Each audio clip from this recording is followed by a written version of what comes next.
आलयं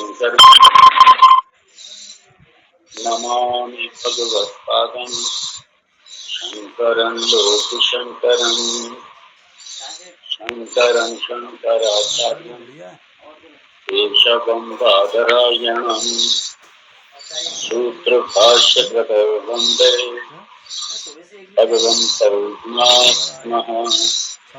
ईश्वरो गुरुरात्मेति विभागिने व्योमव्याप्तदेहाय दक्षिणामूर्तये नमः। ॐ सहनं भवतु सहनं भुनक्तु सह वीर्यं सर्वावहै तेजस्विनावधीतमस्तु मा विद्विषावहैः। ॐ शान्ति शान्ति शान्तिः।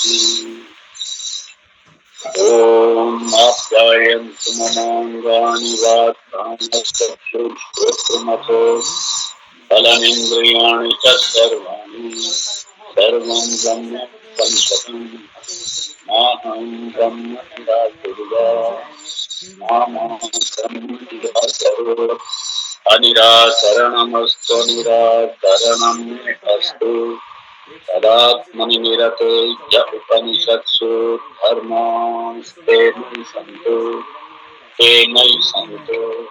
ॐ शान्ति शान्ति शान्तिः।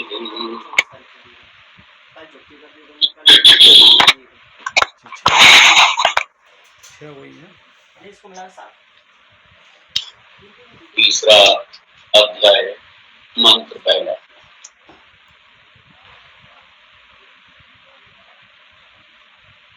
ब्रह्मः देवेभ्यो विदित्ये तस्य ब्रह्मणः विजये देवा अमहीयन्ते।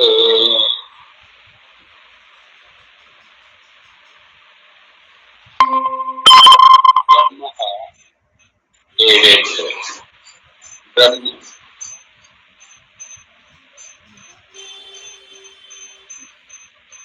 क्योंकि दूसरे अध्याय में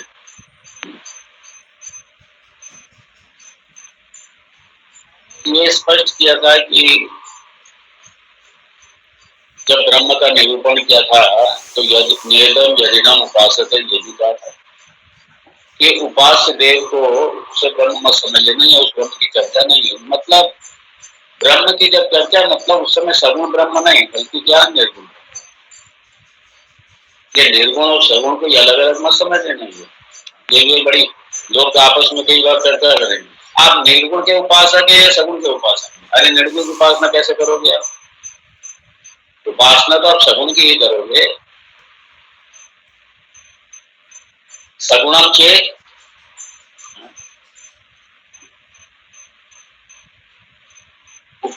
उपासितव्य,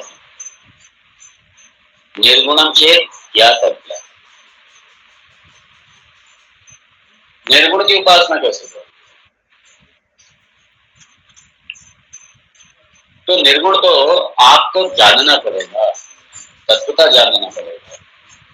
और मुक्ति निर्गुण ब्रह्म को जानने से, ये सगुण को जानने से मुक्ति नहीं है। हाँ, सगुण की उपासना आवश्यक है। ये वेदांतियों की भी बहुत बड़ी गलत करनी है।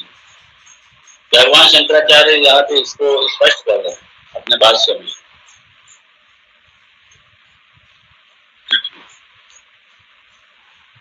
कि जब मैं ही ब्रह्म हूं तो फिर मैं दूसरे ब्रह्म की क्या उपासना करूं, मैं भगवान की क्या उपासना करूं। ये सारा गलत है, ये कंफ्यूजन है। भगवान भाष्यकार यहाँ भगवान की सिद्धि कर, ये सारा जगत जो कल ये चल रहा था, जो पूर्व पक्ष या जो दूसरे संप्रदाय हैं, प्रकृति से सब चल रहा है, ये सब कर्म से ही चल रहा है, सब ये सारा कर्म से चल रहा है सब। ईश्वर का कोई रोल ही नहीं है इसमें।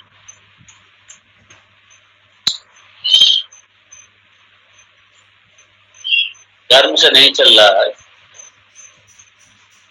क्योंकि कर्म जड़ है। और ये जगत चल रहा है चेतन से, ईश्वर से चल रहा है, चेतन से चल रहा है।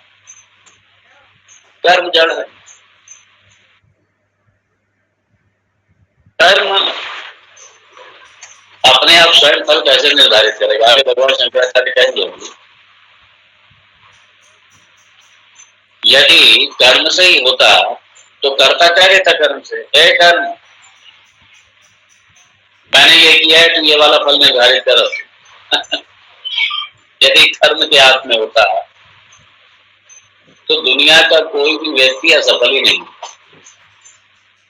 दुनिया के कोई भी व्यक्ति का कार्य अपूर्ण नहीं होता, कर्म अपूर्ण नहीं होता और अनुकूल फल देता, अनुकूल फल देता सबका। ऐसा नहीं होता। कई बार हम करते हैं 10% और हमको मिलता है 100% उसका लाभ। कई बार हम कर्म करते हैं 100% पूरी तरीके से, लाभ मिलता है 50%।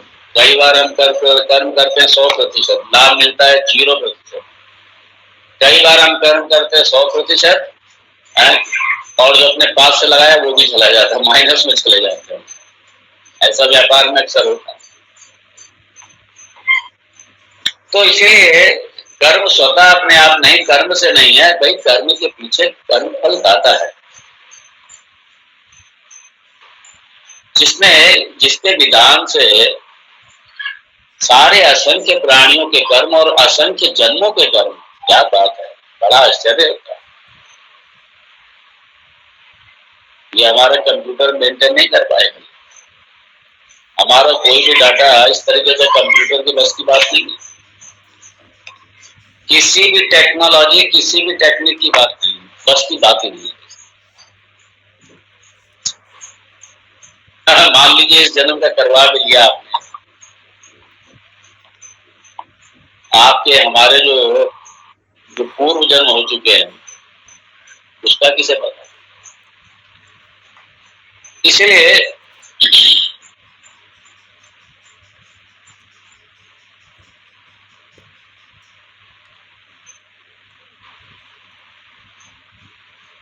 तो जो चेतन पुरुष है, क्योंकि कर्ता के बिना कर्म नहीं, चेतन पुरुष के बिना कर्म ही नहीं, इसलिए चेतन पुरुष के प्रयत्न से संपादित होने वाला जो कर्म है, उसके प्रयत्न के निवृत्त होने से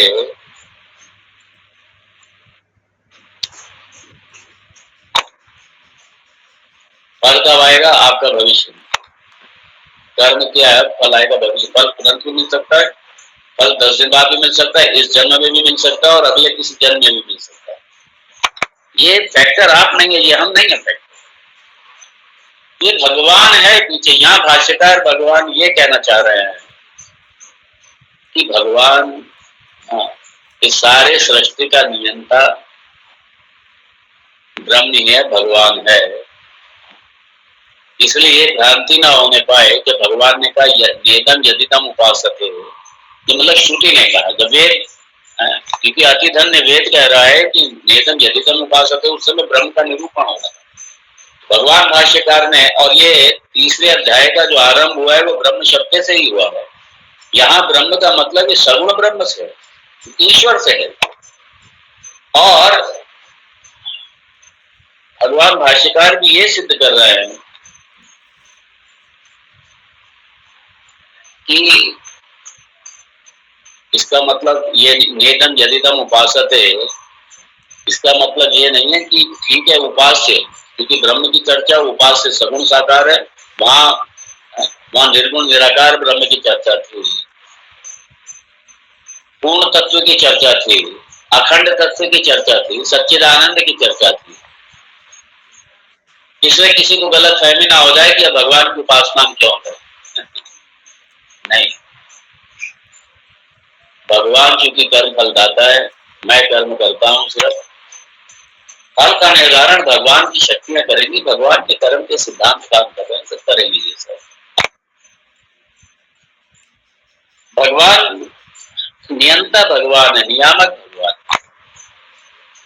एक नियोजक जो है, सारी योजना भगवान, सारा अकाउंट भगवान का। इसलिए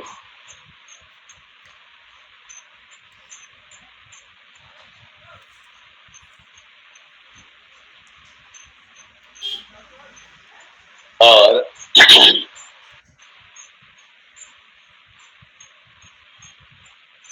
यहाँ पे भगवान भाष्यकार बड़ा सुंदर एक लॉजिक दे रहे हैं।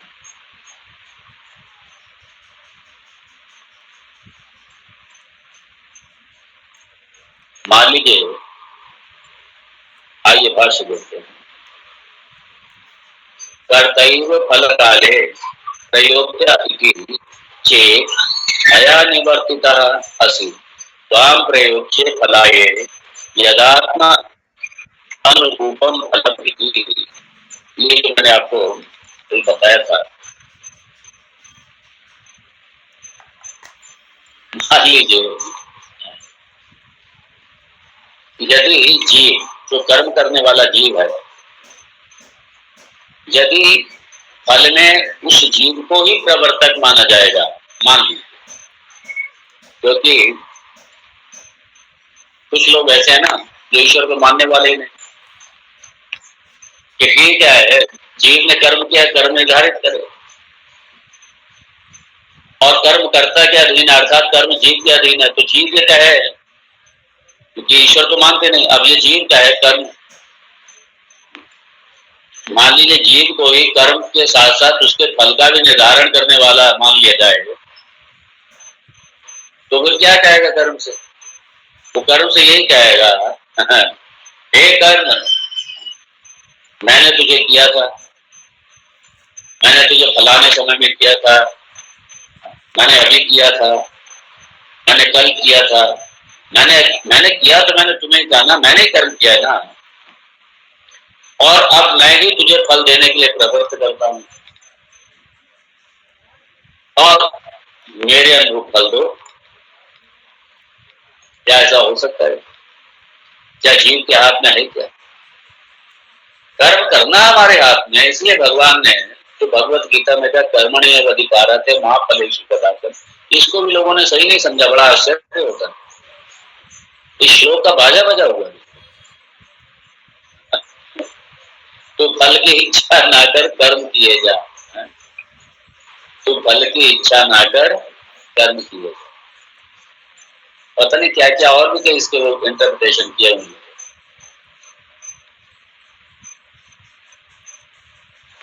आप ये वेदांत श्रवण कर रहे हो, क्या आपको अपेक्षा नहीं है कि वेदांत अच्छा सुनने को मिले? क्या अपेक्षा नहीं है क्या? आप बिना ही अपेक्षा के आप श्रवण कर रहे हैं क्या? बिना अपेक्षा के आप श्रवण कर रहे हैं क्या? आपकी अपेक्षा है कि वेदांत अच्छे से श्रवण करने को मिले, अच्छे से मेरी भी समझ में आए। आपको अपने आप से भी अपेक्षा है, मुझसे भी अपेक्षा है, शास्त्र से भी अपेक्षा है। आप कर्म कर रहे हैं, आपकी अपेक्षा है कि इसका फल मुझे मिलना चाहिए, अच्छे से समझ में आना चाहिए।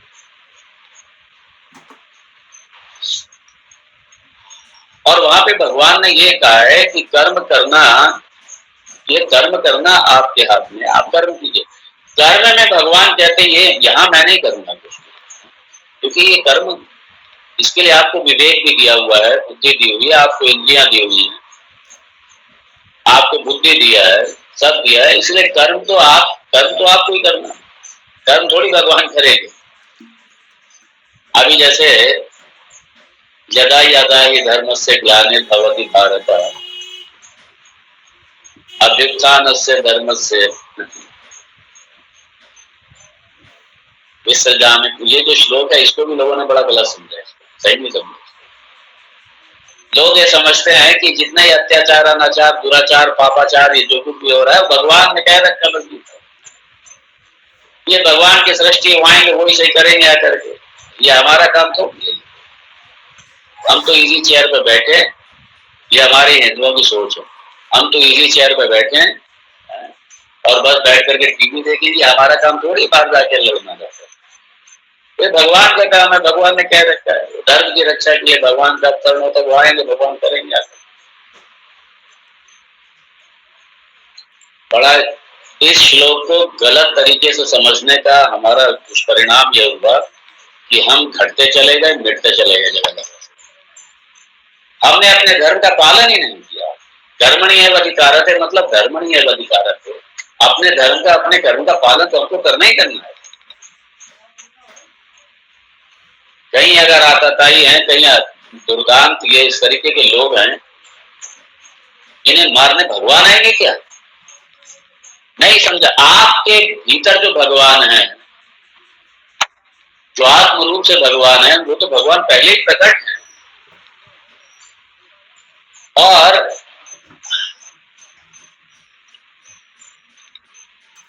भगवान ने आपको शक्ति भी दी। आप भगवत शक्ति का उपयोग कीजिए। अधर्म जहां हो रहा है उसके खिलाफ, अनाचार, दुराचार, व्यभिचार, पापाचार की जो कुछ भी अधर्म हो रहा है, इसके खिलाफ अपनी शक्ति का प्रयोग कीजिए।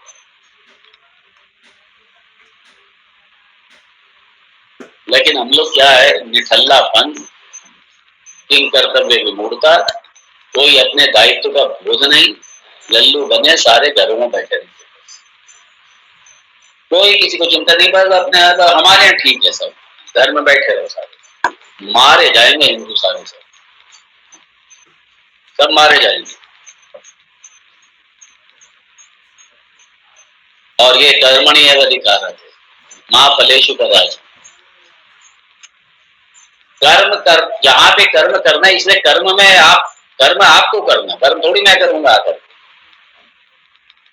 ये थोड़ी भगवान, यहाँ पे कॉन्ट्राडिक्ट हो जाएगा। भगवान ने कहा जब मैं धर्म के लिए अवतार लूंगा, अब पापों के ये जो भी अधर्म है, आतताई है, दुराचारी है, इनको करने के लिए मैं अवतार लूंगा, मतलब आप कुछ ना करो। और दूसरी तरफ भगवान क्या है, कर्मण्येव अधिकारते, मैं नहीं करूंगा, आपको करूंगा। इसलिए बड़ा सही तरीके से समझना पड़ेगा सारे श्लोक।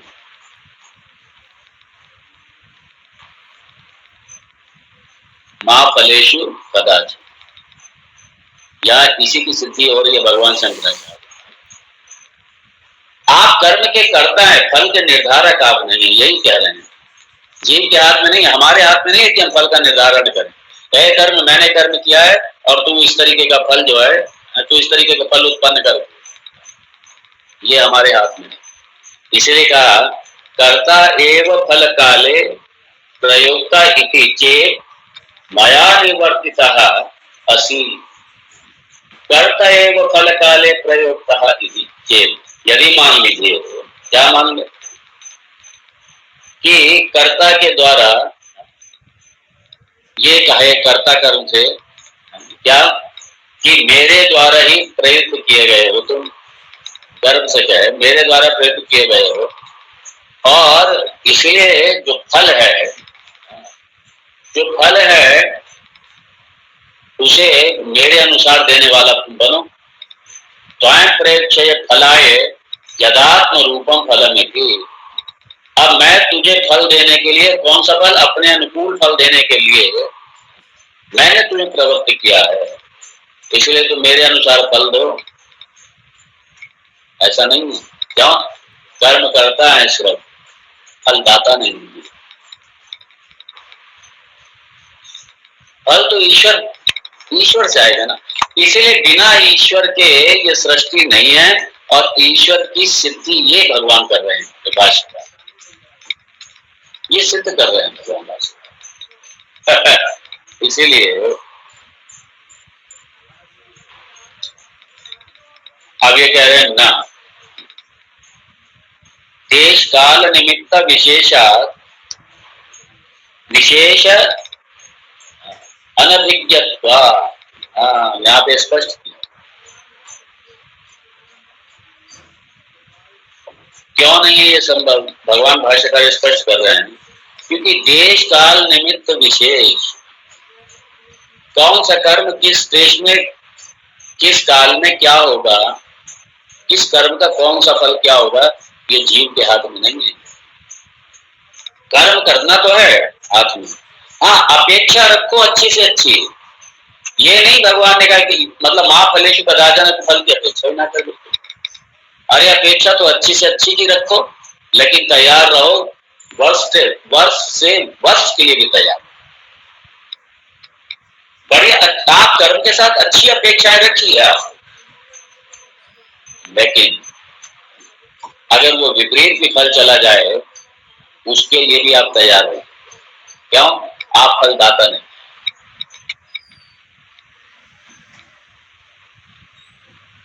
क्योंकि देश काल निमित्त विशेष अनभिज्ञत्वात्, क्योंकि अनभिज्ञ है भविष्य में क्या होने वाला है, किस देश में किस वस्तु में किस काल में कहाँ क्या होने वाला है, मेरा कौन सा कर्म कब उदित होगा फल के रूप में, मुझे पता ही नहीं है। इसलिए अनभिज्ञ, अनभिज्ञत्वात् नहीं जानते, इसलिए जीव के हाथ में नहीं है ये फल निर्धारण करना। इसलिए जो ये कहते हैं कि कर्म से सब चल रहा है, अरे कर्म से नहीं चल रहा। कर्म का आज पीछे कानून है जो ईश्वर का प्रदत्त है, ईश्वर के द्वारा जो निर्धारण करने वाला है फल को, उस ईश्वर के द्वारा चलना है।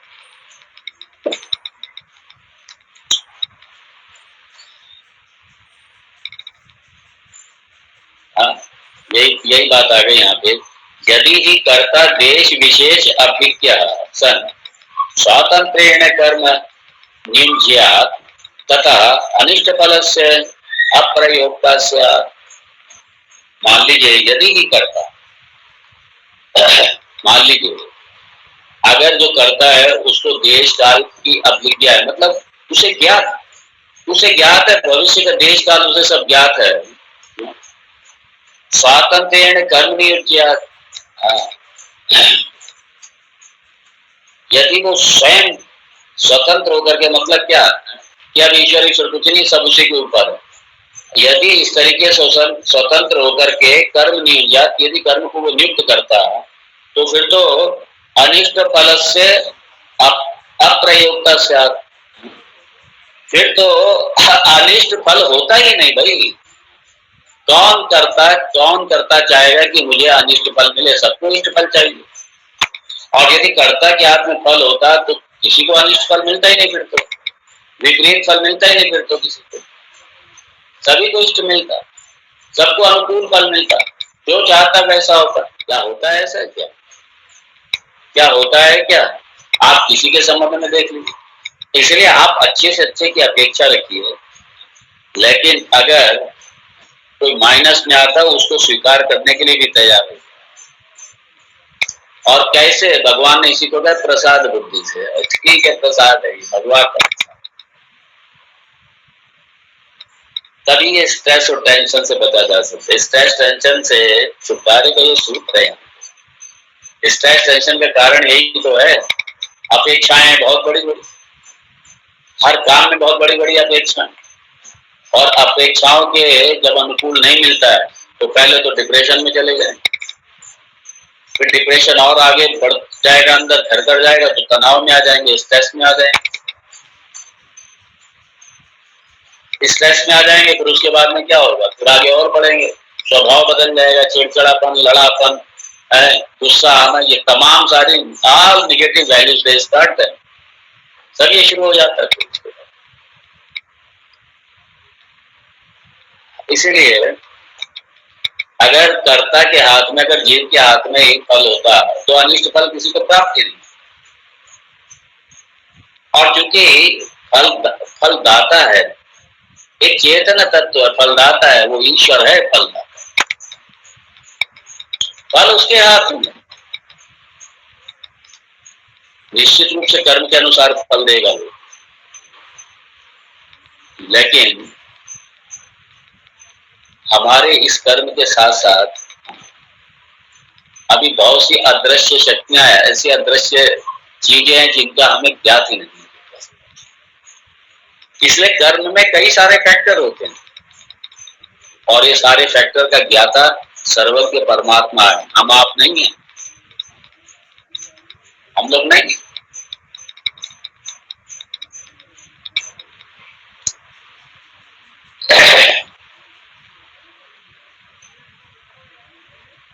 अब यहाँ पे कहा न च निर्निमित्तं तत् अनिच्छया आत्मसमवेतं तच्च कर्म वृद्धि करोति कर्म, नहीं तच्च कर्मवत् ही करोति कर्म। कह रहे हैं यहाँ पे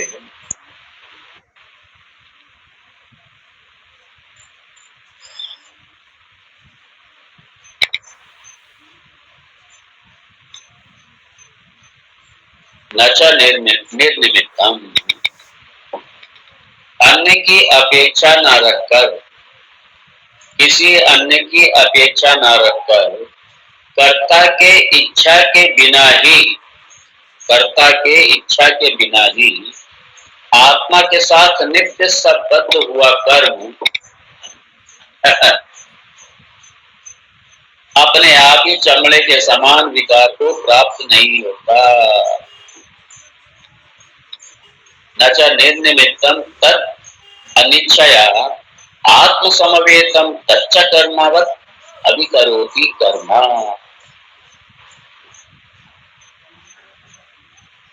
विकरोति कर्म,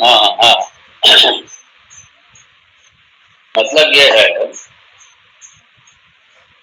कि यदि मान लीजिए ईश्वर पीछे है ही नहीं, अन्य की अपेक्षा है ही नहीं, तो क्या है,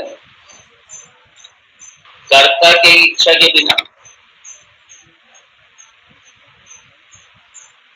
जो कर्म है,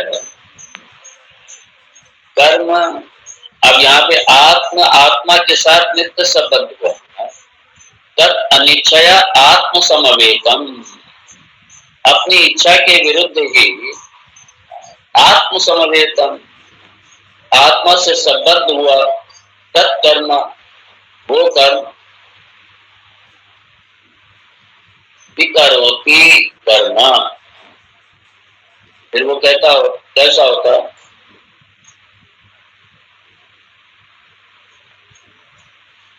तत्चर्मवत्, सॉरी तत्कर्मवत्, तत्चर्मवत् विकरोति कर्म, चर्मवत्।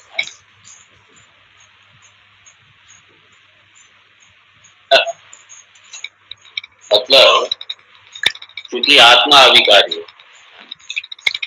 और यदि ये आत्मा से मतलब ये कर्म का संबंध यदि आत्मा के साथ में कर्म का संबंध रखा जाता है, फिर क्या होता, फिर कर्म जो है विकार को प्राप्ति नहीं होता, क्योंकि आत्मा अविकारी है। आत्मा अविकारी है इसलिए कर्म भी अविकारी है, और कर्म अविकारी होने से फिर क्या, ये सारे झंझट आ जाते हैं। कर्म तो विकारवान है, आत्मा से संबंध नहीं है। इसलिए यहाँ पे कहना चाह रहे हैं कि कर्म जो है, कर्म निश्चित रूप से है तो कर्ता के ही अधीन, कर्ता के अधीन है कर्म, लेकिन आत्मा अकर्ता है। और कर्ता कौन है, ये जो देहात्म बुद्धि वाला जो जीव है, मैं ये हूं, मैं करता हूं, क्योंकि देह में बुद्धि आने से, सूक्ष्म शरीर में मैं बुद्धि आने से ही ये सारा ये खेल हो जाता है। और यदि जीव को अविकारी आत्मा ही मानते हैं, तब तो क्योंकि वो अविकारी आत्मा, इसलिए कर्म में भी विकार नहीं होता, और कर्म में अगर विकार नहीं होता तो कर्म भी अविकारी रहता, सारी प्रॉब्लम आती, और कर्म विकारवान, इसलिए उस कर्म का आत्मा से कोई संबंध नहीं, आत्म तत्व से संबंध नहीं। लेकिन हाँ, आत्म तत्व के बिना, क्योंकि अंतिम सत्ता तो आत्मा ही है ना, क्योंकि ये सारी इंद्रियों की इंद्रियां हैं, मन का मन है, उसी की सत्ता से सब हो रहा है ये सारा। लेकिन उसके बावजूद भी वो असंतृप्त है, बिल्कुल असंलग्न है, वो असंस्पर्श है, वो उससे स्पर्श नहीं है उसका, इसलिए कर्म विकारवान है और आत्मा अधिकारी है। ये है यहाँ पे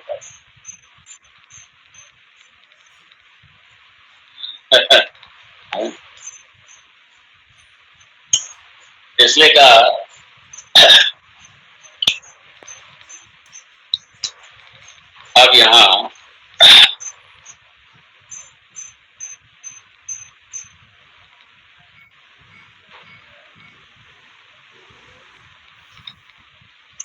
ये क्षणिक विज्ञानवाद,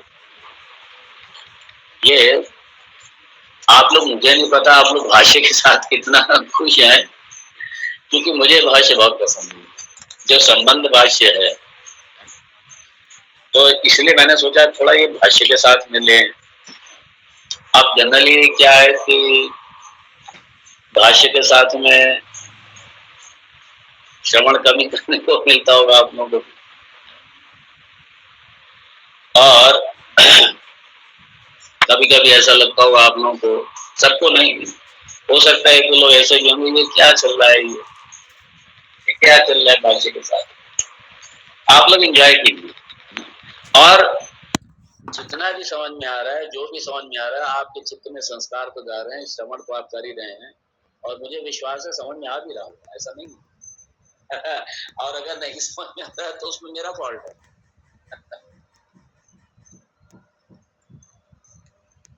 ये यहाँ पे क्षणिक विज्ञानवाद में, क्षणिक विज्ञानवाद को लेकर के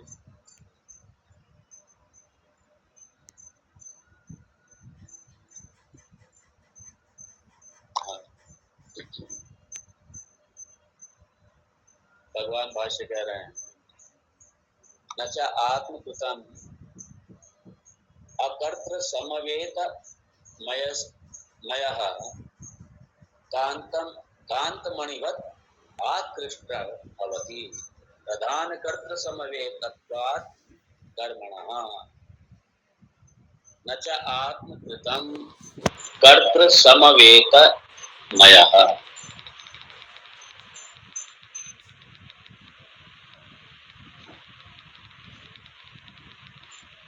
जैसे क्षणिक विज्ञान है, तो जो क्षणिक विज्ञान है, क्षणिक विज्ञान में मतलब आत्मा जो है वो क्षणिक है, इनका एक अलग ही कंसेप्ट है। ये भी बौद्ध का ही एक संप्रदाय है, क्षणिक विज्ञानवाद है, शून्यवाद और शून्यवाद के साथ में क्षणिक विज्ञानवाद। क्योंकि बुद्धि में ज्ञान की स्फुरणा होती रहती है। हम लोगों ने देखा है, जब हम जगत का अवलोकन करते हैं तो ज्ञान की स्फुरणा विभिन्न रूपों में होती रहती, वृत्तियों रूप में होती रहती, और वृत्तियां उठती हैं और बैठती हैं, उठती हैं और बैठती हैं, और एक समय ऐसा होता है जो वृत्ति शून्य भी हो जाता है, मन शांत अवस्था में चला जाता है। तो वो इसी के आधार पर वो क्षणिक विज्ञानवाद कि आत्मा क्या है, क्षणिक है आत्मा क्षणिक है। तो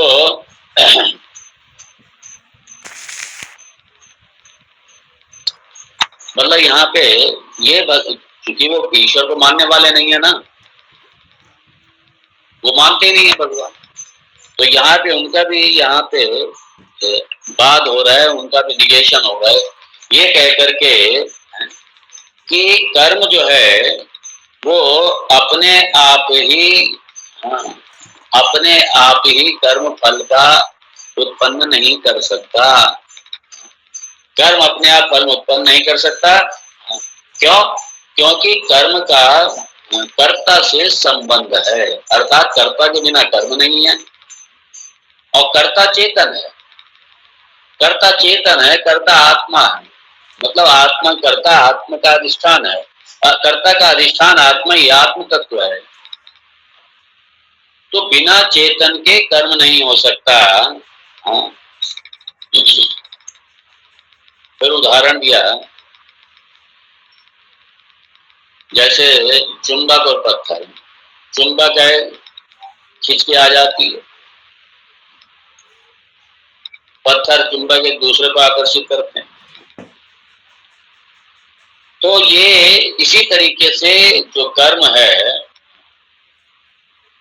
कर्म यदि कर्ता से संबंध नहीं है, अगर कर्म के पीछे कर्ता नहीं है, तो अपने आप कर्म जो है वो फल को उत्पन्न नहीं कर सकता, फल आकर्षित नहीं कर सकता अपने आप, क्योंकि कर्म जड़ है। और इसीलिए क्योंकि कर्म का प्रधान कर्ता से कर्म का कर्ता से संबंध है, इसीलिए भवति प्रधान कर्तृ समवेतत्वात् कर्मणः, प्रधान कर्तृत्वात्, भवति कर्मणः प्रधान कर्तृत्व समवेता। कर्ता कर्म का जो उसके पीछे जो करता है उससे उससे संबंध है, नित्य संबंध है, और उससे संबंध होने के कारण ही कर्म हो रहा है, वरना सब। इसलिए भूताश्रयम इति चेत न साधनत्वात्। अब यहाँ पे कह रहे हैं भूताश्रयम इति चेत, यदि मान लो कि कर्म जो है ये पंच महाभूतों के अधीन है, उसी के आश्रय से हो रहा है। क्यों? क्योंकि ये जो देह है ये भी पंचभूतों से बनी, और इस देह से कर्म हो रहा है। तो देह से कर्म हो रहा है तो कर्म, ये देह बनी है पंचभूतों से, इसलिए कर्म जो है ये पंच महाभूतों के अधीन है। यदि ऐसा माने तो इसलिए कहा भूताश्रयम इति चेत ना, नहीं भाई, अब ठीक नहीं कह रहे, गलत है। क्यों? साधनत्वात्, अरे क्योंकि वो तो साधन है सिर्फ, और साधन भी अपने आप में जड़ ही है। साधन के पीछे चेतन सत्ता तो होनी चाहिए, कैसे बिना चेतन के होगा? ये साधन भी अपने आप में जड़। इसलिए कहा भूताश्रम इति चेत न साधनत्वात् कर्त क्रियायाः साधन भूतानि भूतानि क्रिया काले अनुभूत व्यापाराणि समाप्तौ च फलादिवत् कर्त्रा परित्यक्तानि न फलं कालांतरे कर्तुम् उत्सहन्ते नहि फलं क्षेत्रात् गृहे ग्रहं प्रवेशयति। यहाँ पे भाष्यकार कह रहे हैं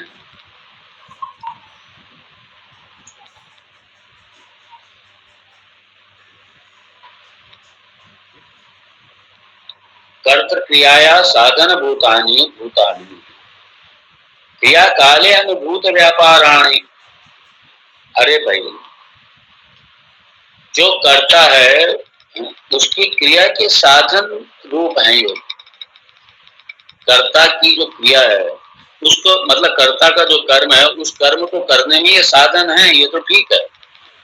जो खाली क्रिया काल में उसके व्यापार का अनुभव करते हैं, मतलब भूतों का, ये चूंकि ये पंच भूतात्मक है ये, तो इसका हम अनुभव करते हैं। कब करते हैं? क्रिया काल में हम सिर्फ अनुभव करते हैं। इसका मतलब ये थोड़ी कि फल भी उसी समय पैदा हो रहा है, फल तो बाद में जब होगा तो होगा। तो फल निर्धारित करने वाला तो ये भूत पंच महाभूत थोड़ी है, ये भूताश्रय नहीं है। ये कर्म, हाँ, व्यापार करते समय, मतलब कर्म करते समय ये हमें अनुभव होगा, सबको अनुभव होता है, सबको होगा अनुभव। लेकिन ये इसका मतलब थोड़ी कि कर्म उसके आश्रय से होगा, नहीं, कर्म उसके आश्रय से नहीं हो रहा। क्यों? क्योंकि समाप्त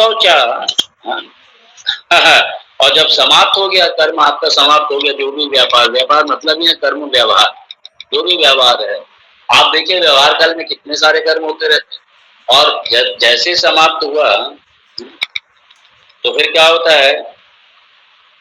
हलादिवत कर्त्रा परित्यक्तानि। जैसे अब समाप्त हो गया, उसके बाद में क्या होता है? जैसे खेत जुताई की जाए, तो खेत जुताई करने के बाद में क्या करता है? वो हल है, ट्रैक्टर है, जो भी सामान है, जो भी साधन है, किसान उठा के किनारे रखता है उसको, अपने सर पे ढोए ढोए थोड़ी घूमेगा। तुमने कर्म करते समय व्यवहार में जो भी कर्म है, हाँ, उस समय साधन के रूप में है, ये अनुभव है, सबका अनुभव है। लेकिन उसके बाद कर्म जैसे उसका समाप्त हुआ, समाप्त हो, उसके बाद समाप्त के बाद में हलादिवत कर्त्रा परित्यक्तानि, वह जैसे किसान हलादि का त्याग कर देता, परित्यक्त कर देता उसको, ऐसे वो त्याग हो गया, उसका त्याग कर दिया। फिर जब त्याग किए जाते हैं, इसलिए लिखा न फलम कालांतरे कर्तुम उत्सहन्ते। हाँ, इसलिए लिखा, लेकिन कालांतर में, जब बाद में ये फल देने का समर्थ नहीं है, पंच महाभूतों में भी, साधनों में नहीं है। इसलिए ये जैसे आ रही है, ये भौतिक जगत, ये सारे पंच महाभूत हैं, सब इसी से हो रहा है, सब उससे नहीं हो रहा है ये सब। इसलिए विज्ञानवादी, क्षणिक विज्ञानवादी, ये मैटेरियलिस्टिक अप्रोच, जो ये मैटेरियलिस्ट, आज भी तो हमारे दर्शन चल रहे हैं ना, रशिया का दर्शन है, चाइना का दर्शन है, ये मैटेरियलिस्टिक अप्रोच है सर। तो उनके उनके वो नास्तिक दर्शन, भगवान है ही नहीं, भगवान तो यहाँ पे कट रहे हैं ये सब। हाँ, ये सारे दर्शन कट रहे हैं, जो भगवान को नहीं मानने वाले हैं वो सारे नास्तिक दर्शन कट रहे हैं सारे। इसीलिए कि ना फलम कालांतरे कर तुम उत्साहंते, अरे भाई वो सारे के सारे जितने साधन है, ये पंचभूताश्रय, ये पंचभूत, ये जो भी और जितने भी ये साधन है, वो फल देने में समर्थ थोड़ी है। अब ये हल है, आपने हल चलाया, खेत की जुताई करी, जो बीज बोया, आपने सारा काम कर दिया, उसके बाद में आपने अपना हल जो भी है आपका सामान आपने रख दिया, त्याग कर दिया, लेकिन हल आपका फल थोड़ी से निर्धारण करेगा कि कितनी फसल हुई है, कितनी होनी है, क्या होना है, क्या नहीं होना है, या बाढ़ में नष्ट हो जाएगी, या जल के राख हो जाएगी, या उसका जितना आपने बोया, जितनी आपकी अपेक्षा उससे 10 गुना अधिक फसल होगी। ये सारा कोई हल के हाथ में थोड़ी है, ये इनके हाथ में नहीं है ये सब। इसलिए कालांतरे कर्तुम उत्साहन्ते नाहि फलम, नाहि हलम क्षेत्रात् गृहीन ग्रहम प्रवेशयति। और इतना भी नहीं है, मान लीजिए फसल तैयार हो भी गई, तो ये जो आपके हल वगैरह, हल है, ट्रैक्टर है, जितने भी साधन है कृषि के, वो अपने आप जा करके और वो सारे के सारे खेतों से अनाज ला करके आपके घर में रख देंगे। ऐसा थोड़ी होता है कोई। नाहि हलम क्षेत्रात् गृहीन गृहम प्रवेशयति भूत कर्मणः च कर्मणः च अचेतनत्वात् स्वतः प्रवृत्ति अनुपपत्ति ही। बड़ा स्पष्ट कर दिया। क्या? अचेतनत्वात्, अचेतन होने के कारण ये सारे भूतों की, साधन की, ये कर्म की स्वतः अपने आप प्रवृत्ति नहीं हो सकती। बड़े स्पष्ट कर दे, भूत कर्मणः च अचेतनत्वात् स्वतः प्रवृत्ति अनुपपत्ति ही। ये स्वतः प्रवृत्ति उपलब्ध नहीं होती। भाई आपने कभी देखा है क्या? भगवान भाष्यकार कह रहे हैं, कभी देखा है क्या? क्या देखा है? फसल हो गई और ये सारे जितने अपने आप जाएंगे, ये पंच भौतिक से उत्पन्न जितने साधन और जाके उठा करके और फसल ला करके आपके घर में डाल दे। आप कहेंगे नहीं नहीं, अब रोबोट की तैयार हो गए, रोबोट ला के काम करेंगे। याद रखना, रोबोट भी अपने आप नहीं है, रोबोट को बनाने वाला भी चेतन ही। ध्यान रखना, ये रोबोट भी अपने आप नहीं करेगा, रोबोट को बनाया गया है, एक प्रोग्राम डाला गया उसमें, और वो डालने वाला सब चेतन ही है, अचेतन नहीं है। वो अचेतन नहीं है, बनाने वाला उसको चेतन ही है, प्रोग्रामिंग करने वाला चेतन ही है, सब अपने आप नहीं है।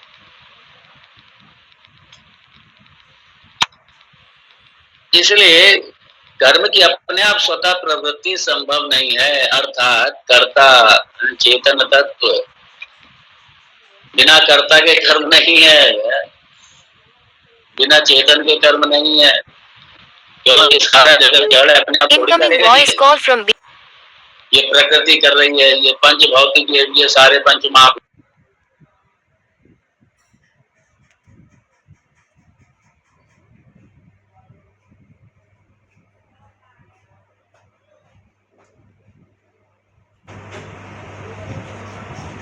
यही सारा सब कुछ हो रहा है, ये थोड़ी सब अपने आप होता ही सारा।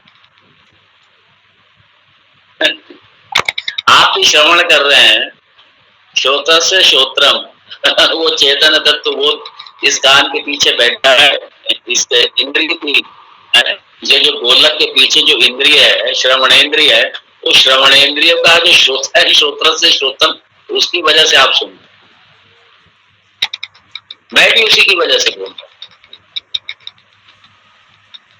इसलिए बड़ा स्पष्ट किया भगवान भाष्यकार कह रहे हैं, अरे भाई कर्म अपने आप स्वतः नहीं होता, और कोई भी साधन जाकर के अपने आप ये नहीं करने वाला। साधन गए और जाकर के सब लेकर के आ गए खेत से, सारा आपका, आप बैठे हुए हैं, कुछ नहीं कर रहे, आप कहेंगे नहीं नहीं हमारा स्टाफ काम कर रहा है। अरे स्टाफ चेतन ही है भाई, पीछे चेतन ही। कर्म किम परम कर्म तत्क्षणम, यही उपदेश सार में, उपदेश सार महर्षि रमण महर्षि का। और बड़ा आश्चर्य तो ये होता है, रमण महर्षि के जो फॉलोअर्स है उन्होंने रमण महर्षि को नहीं समझा, क्योंकि वो बोलते नहीं थे, प्रवचन नहीं करते थे, वो तो बहुत कम बोलते थे। कोई बहुत बोले तो भले ही बोलते, वरना बोलते नहीं थे। और वो ये कहते थे विचार करो, सेल्फ इंक्वायरी, मतलब ठीक है विचार करो इस पे। लोगों ने क्या अर्थ निकाला उसका कि विचार करो मतलब इंक्वायरी करो और पूछो। वो हमारी मेडिटेशन शुरू हो गया वहां पे, कितनी मूर्खता शुरू हो गई, बड़ा आश्चर्य होता है। ये ध्यान करो और ध्यान करके अपने आप से पूछो, हु एम आई, मैं कौन हूं, मैं कौन। आपको अंदर से आंसर आएगा, अंदर से उत्तर मिलेगा। इस तरीके का कल्ट शुरू हो गया रमण महर्षि के नाम पर, बड़ा आश्चर्य। उन्होंने उसके ग्रंथ को देखा ही नहीं, उनके फॉलोअर्स ने उनकी वाणी को नहीं समझा। अरे भाई हु एम आई, हम इंक्वायरी, ये इंक्वायरी करने के लिए थोड़ी, हु एम आई वहां इंक्वायरी का मतलब ये था रमण महर्षि जी का, क्योंकि इसका साधन जो है, इसका साधन वेदांत है, इसलिए वेदांत का श्रवण करो, वहां पे ये भाव था। लोग बैठ गए हु एम आई मेडिटेशन शुरू कर दिया, और मेडिटेशन कक्ष बनाए वहां पे, और लोग मेडिटेशन करते समझते ही नहीं। हु एम आई मतलब पूछो मैं कौन हूं, मैं कौन हूं, और मेडिटेशन करो, मैं कौन हूं, मैं कौन हूं, पूछो, अंदर से उत्तर दो। अरे अगर हम जानते होते तो हम ये हु एम आई हम पूछते क्यों भाई? मैं नहीं जानता अपने बारे में, ये तो मैं पहले से ही जानता हूं कि मैं नहीं जानता, तो आंसर वही आएगा जो मैं नहीं जानता, वही आंसर आएगा कि मैं नहीं जानता। और कौन सा आंसर आएगा अंदर से?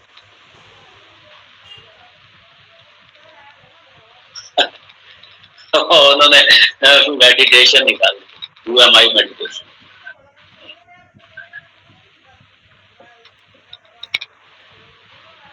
बड़ा उन्होंने, उनके अनुयायियों ने नहीं समझा।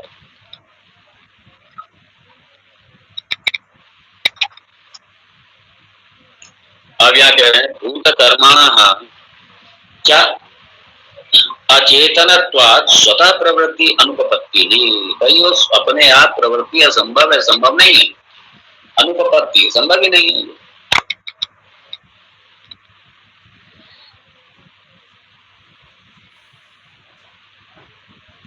अब मान लीजिए कोई शंका उठाए कि ठीक है, यदि अचेतन होने पर भी, जैसे वायु, वायु की भी तो अपने आप ही स्वतः प्रवृत्ति हो रही है, लोग देख रहे वायु, अरे वायु की स्वतः प्रवृत्ति नहीं है।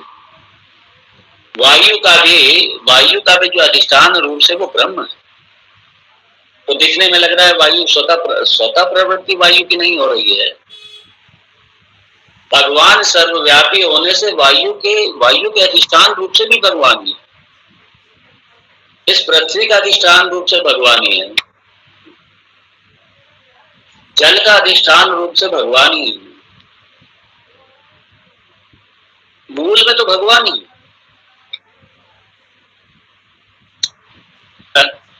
वायुवत इति चेत न असिद्धत्वात्, क्योंकि यदि ये कहो कि वायु के समान स्वतः ही प्रवृत्ति हो सकती है, क्यों? ऐसा ठीक नहीं है, असिद्धत्वात्। अरे ये सिद्ध नहीं है भाई, ये संभव नहीं है, सिद्ध नहीं है। और न ही वायोः अचितिमतः स्वतः प्रवृत्ति सिद्धा रथादिशु अदर्शनात्। यहाँ भगवान भाष्यकार कह रहे हैं अचिकिमतः वायोः अचिकिमतः, वायु की जो स्वतः प्रवृत्ति है, हाँ, वो सिद्ध नहीं हो सकती। क्यों? अचेतन। वायु की स्वतः प्रवृत्ति नहीं है, वो सिद्ध नहीं है, अचेतन है वो। और यहाँ पे उदाहरण दिया सिद्धा रथादिशु अदर्शनात्। क्योंकि अब जैसे रथ है, रथ खड़ा हुआ है, रथ खड़ा हुआ है, तो रथ जो है, रथ खड़ा हुआ है, अब इसकी गति अपने आप हो, बिना सारथी के या बिना रथ चलाने वाले के रथ चलेगा क्या? घोड़े हैं तो घोड़े भी जो खींच रहे हैं वो भी चेतन ही पीछे है उनके। आप क्या नहीं, ठीक है सारथी नहीं है लेकिन घोड़े खींच रहे हैं। अरे घोड़े वो पीछे चेतन, उसकी चेतन शक्ति काम कर रही है पीछे, चेतन के द्वारा ही खींचा जा रहा है वो। और हटा दो घोड़े, उस रथ से कहो जाओ जाओ फलाने जगह जाओ, तुम काम करके आ जाओ। रथ तो भौतिकम है और पंचभूतों से बना हुआ है रथ भी, तो जाओ रथ से कहो जाकर के ले आए, जाके काम सारा कर दे, अपना काम सारा भेजो रथ को मार्केट में, तो सारा काम करके आ जाए। ये संभव ही नहीं। क्यों? क्योंकि अचेतन है भाई, अचेतन। बिना चेतन के संभव नहीं है। और वही चेतन जो है वही ईश्वर है, वही ब्रह्म है। तो सारे जगत का अधिष्ठान होने से, सारे कानून का नियंता होने से, सारे जगत का पालक होने से, सारे जगत का नियोजक होने से, सारे जगत का निर्धारक होने से परमात्मा है। इसलिए ये नहीं कह सकते, इसलिए जो मैटेरियलिस्टिक की अप्रोच है परमात्मा है ही नहीं। ये मैटेरियलिस्टिक, ये जो चाहे वो वेस्टर्न है, ये आपका चाहे रशियन या चाइना या कोरिया, इस टाइप के जितने ये दर्शन है, ये मत समझना ये हमारे हजारों लाखों साल पहले भी हमारे देश में इस तरीके के दर्शन थे। तभी तो भगवान भाष्यकार इनको बाधित कर रहे हैं सब।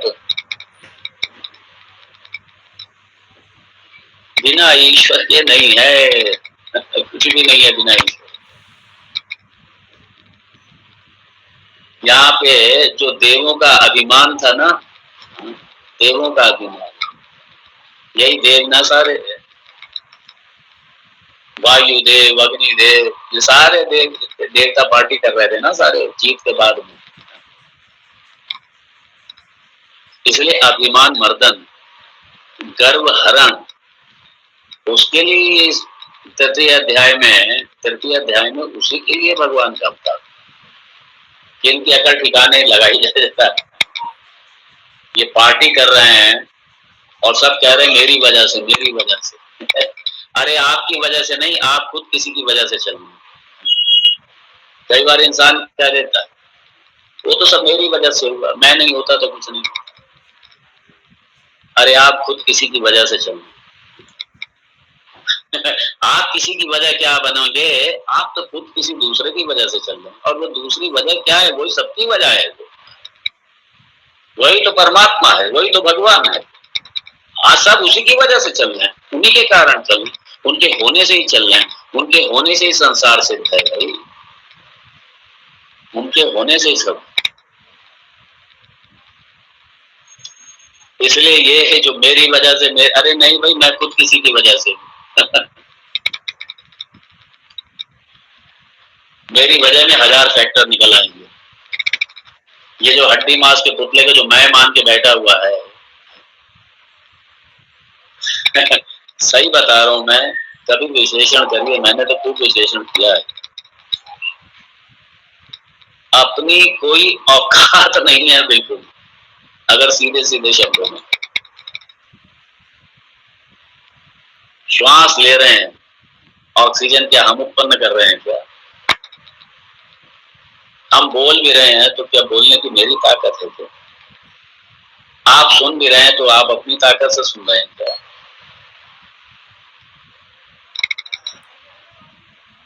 एक एक चीज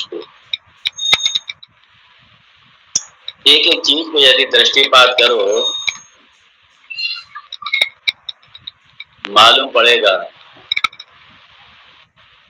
कि कोई औकात नहीं, कोई औकात नहीं। इसलिए मैं तो ये कहता हूँ भाई, सब भगवान की कृपा है, भगवत कृपा है और भगवान ही चलाए,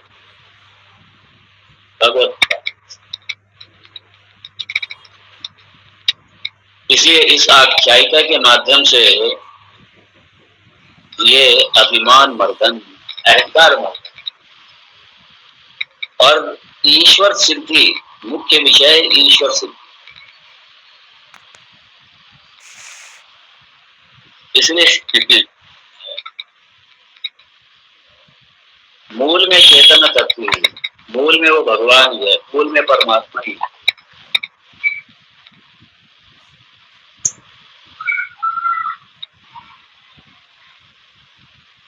अब यहाँ पे जो पूर्व मीमांसा है, वेद पूर्व मीमांसा,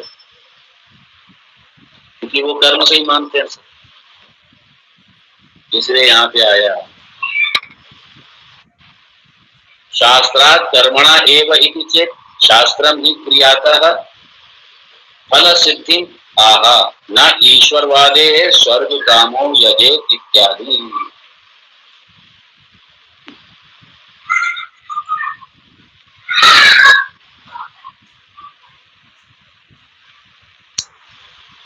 यहाँ पे पूर्व मीमांसक जो है उनका मत क्या है?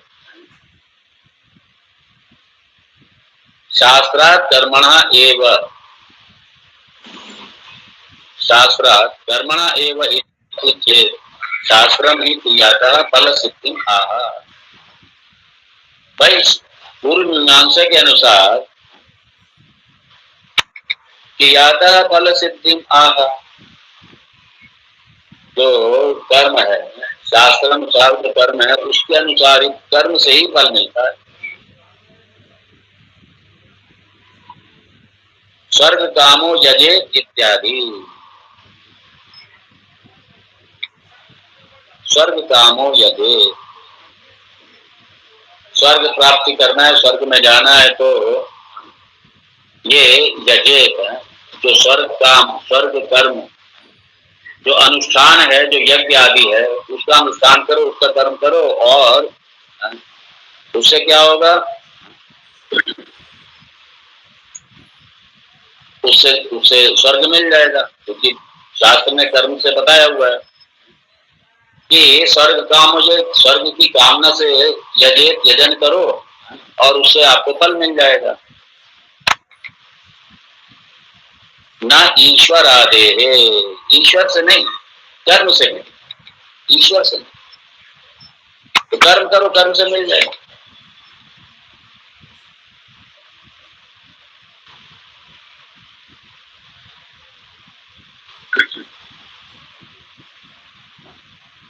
और यहाँ पे